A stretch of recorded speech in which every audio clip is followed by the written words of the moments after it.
Hello, everyone. My name is Jiali, and today I'm going to talk about Charon, a framework for microservice overload control. And this is a joint work with my colleagues at Penn. So before I get into the detail of Charon, let me briefly talk about what is microservices and what is overload control for microservices. Recently, we have witnessed a shift from monolithic online softwares to a microservices paradigm, where a service is comprised of hundreds of loosely coupled microservices in the form of a graph, like what you can see here. Despite of all the benefits of microservices, this trend significantly challenges the current cloud application management.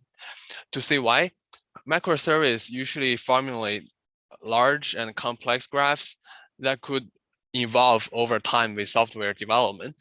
And each node in the graph may issue one or more sub-requests, creating a dependence chains or fan-out patterns, which complicates the end-to-end objective guarantees. Also, there are heterogeneous requests. A microservice application can easily serve more than 100 different types of requests with varying computational time. These features of microservices have implications in overload control. So now, what is overload control? So first, overload happens when the client's request surpasses the service capacity abruptly due to a demand spike or server slowdown. Then overload control should take action to prevent the server from being overloaded and to keep the service level objective, mostly by reducing the number of incoming requests. The problem we are trying to address now is when overload control comes to microservices.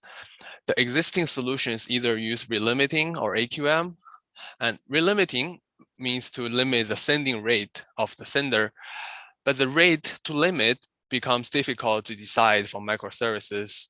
For example, in the graph, if the sub-request goes through both the upper and lower branch and both branches are overloaded, then what rate do we use to relimit? A second option is AQM, which means to drop excessive requests at server side.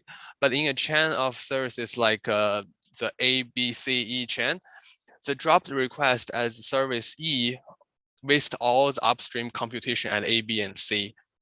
We feel that existing overload control solution fall short on the fundamental characteristics of microservices because they either ignore the graph structure and request diversity, or they don't separate policy from mechanisms. And that is the motivation for Charon, a market-inspired system for large-scale microservice applications.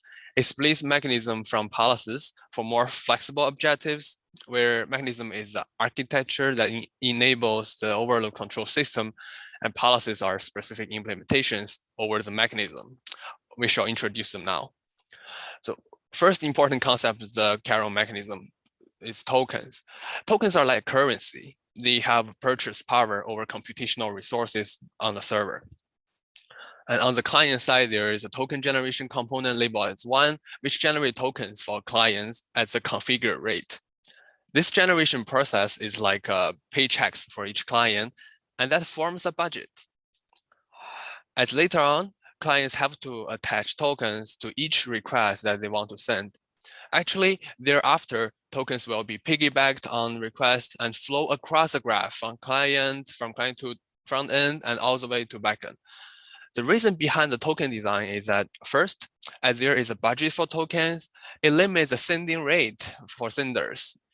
And second, tokens could also serve as a state for each request. Like you can use it to indicate priorities of different requests. Now let's jump from mechanism to policy for a bit. For tokens, Charon requires a token policy, which specifies the rate at which the tokens are generated. It will determine the client sending rate actually. And the token generation policy should also specify the token limit that the client can hold up to. Okay, now let's jump back to the mechanism and let's talk about the second important concept of Charon, price tables. So on the server side, we have a price table within each microservice.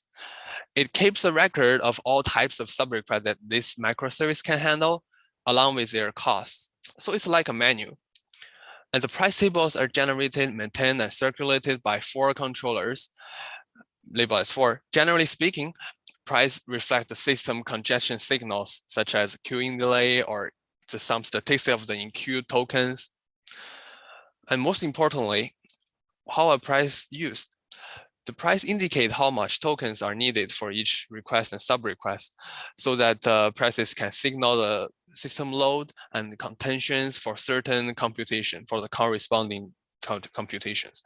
And that's why they need to flow backward from downstream all the way to upstream front end and then to client. What generates price table is a controller based on policies and the input of congestion signals like what we have mentioned, queuing delay. The controller incorporates the downstream price with its own price and then propagates this final price to its upstream neighbors, which will go further all the way upstream to the client. And the controllers plays a key role here in the overload control, as it is what reacts to overload actually, and it is what carries this overload signal around.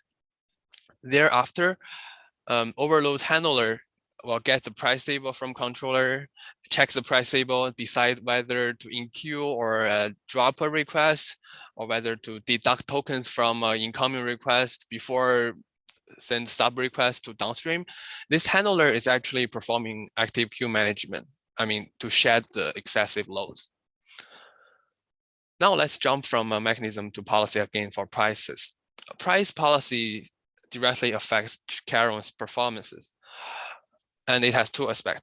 So first, price calculation, which is a core component of policy. It could depend on evolving system conditions such as utilization, queuing delays, statistics of the in-queued requests, so on. Then the local price, after calculated, need to be combined with the downstream price in some way, like in a supply chain in real world. The price policy also need to specify the price update interval, such as to update price every round trip time. Here we will give a market policy example to show how Charon is going to work. This setup is very easy, very simple. It's like 3 microservices, A, B, and C, serving 3 types of different end requests. Get and set and plus. Get goes through AB, set goes through AC, and plus actually involves both get and set, so it goes through AB and AC. And now let's talk about the advantages of our market policy. Please refer to the paper for the policy details that give us these advantages. I will just jump to the result directly. So first, let's talk about topology-aware active queue management. If A receives a burst of plus requests leading to an overload at both B and C, the Charon mechanism and policy coordinates load shedding such that when B and C are gonna drop some requests, they drop the same subset of the plus request. So to minimum the wasted computation at B and C, without requiring any further communication between B and C. Also, relimiting a topology-aware tool, as the final price reflects only the congestion information from the relevant services, like if the price of get only involves the signal and congestion of A and B. And rate limiting is also request aware because prices are different for get, set, and plus. So the key takeaway, Charon is a market-inspired overload control system for large-scale microservice applications. It separates mechanism from policies for flexible objectives, and also has advantage of being topology-aware and request-aware. Well, we have to admit that this work is still in its very early stage, that we have questions left, both